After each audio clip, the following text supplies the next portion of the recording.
Welcome back, everyone. If you're looking to book more discovery calls and clients, then you're in the right place. Now, a very common problem when it comes to creating your signature program or service is actually naming it. Okay, it might not be the most important thing, but it definitely plays a big role. So let's go ahead and jump right in to the 10 things to consider when naming your signature program. Now, the first idea to consider when choosing a name is to consider choosing your name.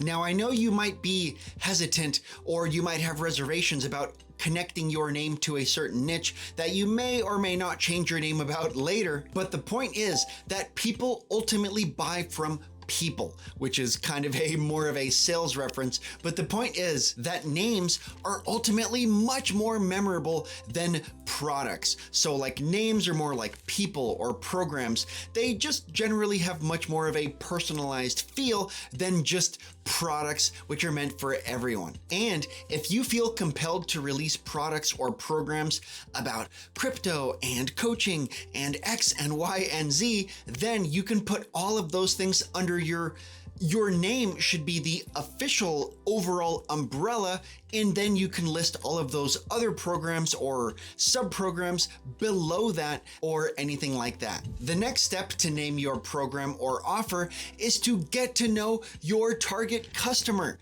Now, maybe this should have been the first step, but the point is that when anybody is looking to sell anything to anyone, the very first priority should be who that person is that you're aiming to sell to. Now, on one hand, this at least should be the absolute first step anytime anybody is aiming to sell anything to anyone. Now, on the other hand, this just so happens to be also the most skipped step because people just feel that they just want to pound through and they want to get to what their product is, what their service is, what their offer is.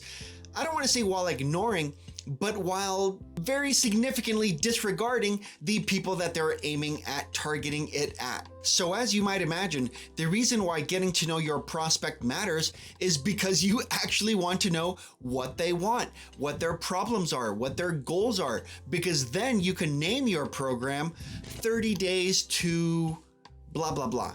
To losing 20 pounds, to running a fast marathon, to doubling the sales of your business, to whatever it might be. The next step to naming your program or offer is to research and brainstorm. Now, there is no shortage of keyword research tools such as Moz or SEMrush or TubeBuddy or even just the Google autocorrect or autosuggest bar. The point is that you want to research and brainstorm all of these ideas for names that you might have. The most important point here is to literally write down, or type if you must, but preferably write down all of your ideas, no matter how ridiculous or unrelated or anything else like that they might seem. The next step to naming your program or offer might actually be the most important step, which is to identify your customer and ideal outcome. So this is kind of a general marketing lesson, which is that you will sell tons more of anything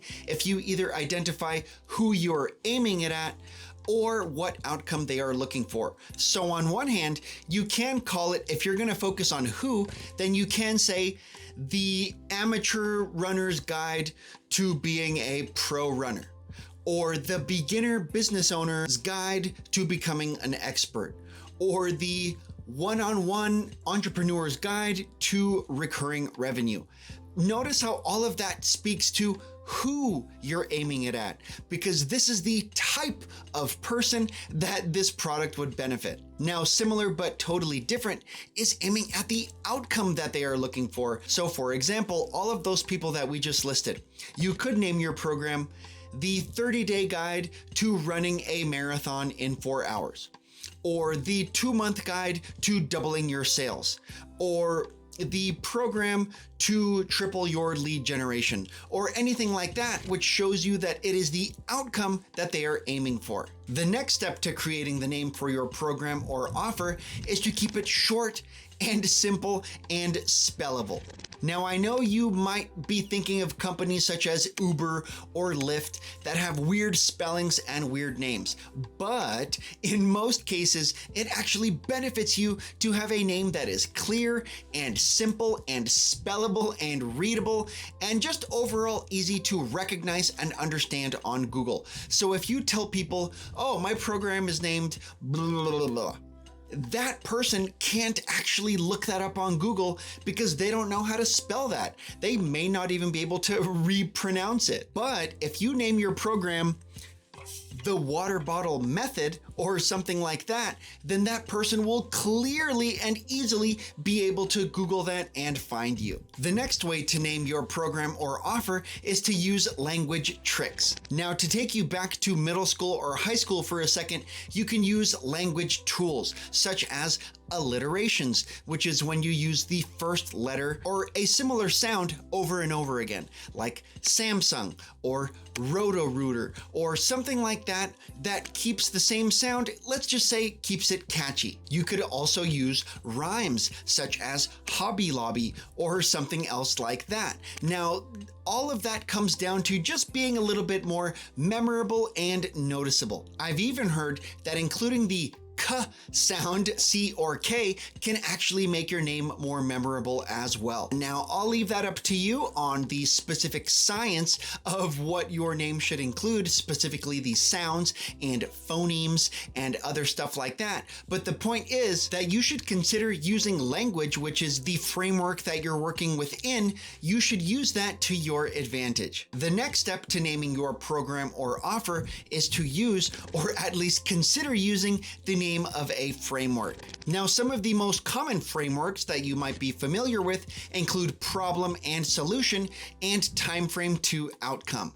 So a problem to solution framework might include a 4-hour to a 2-hour half marathon, or a no leads to a 100 lead generation framework. On the other hand, a time frame to outcome framework might say 30 days to losing 20 pounds, or 60 days to doubling your sales, or anything like that. The next step to naming your program or offer is a little bit more technical, which is that you should look up the domains and the social availability of those titles. In other words, if you want to name your program the water bottle solution, you should Google that title to make sure that there aren't already other people that are doing something similar, or that will just generally throw people off. And even if you do find a good name, you generally want to double check that these social handles are available on YouTube or Instagram or Facebook or whatever else it might be.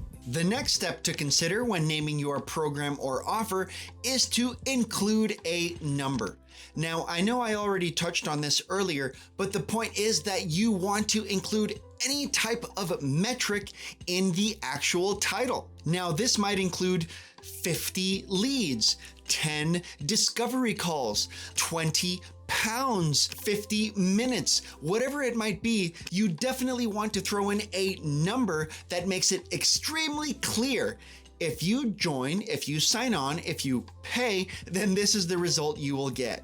Now, there are a few ways that you can direct this number. I've already mentioned that you can go the time frame route, you can go the amount route, or you could go the deliverables route. The next step to naming your program or offer is to just choose one. Trust me, I know how easy it is to be torn between multiple options and to say, oh, I don't know if I should go this way or that. But keep in mind, you are absolutely not married to any of these decisions. So that means whether you choose a certain niche or a certain number or a certain tagline or a certain program name or whatever, you should at least start with some name and then you can adapt from there.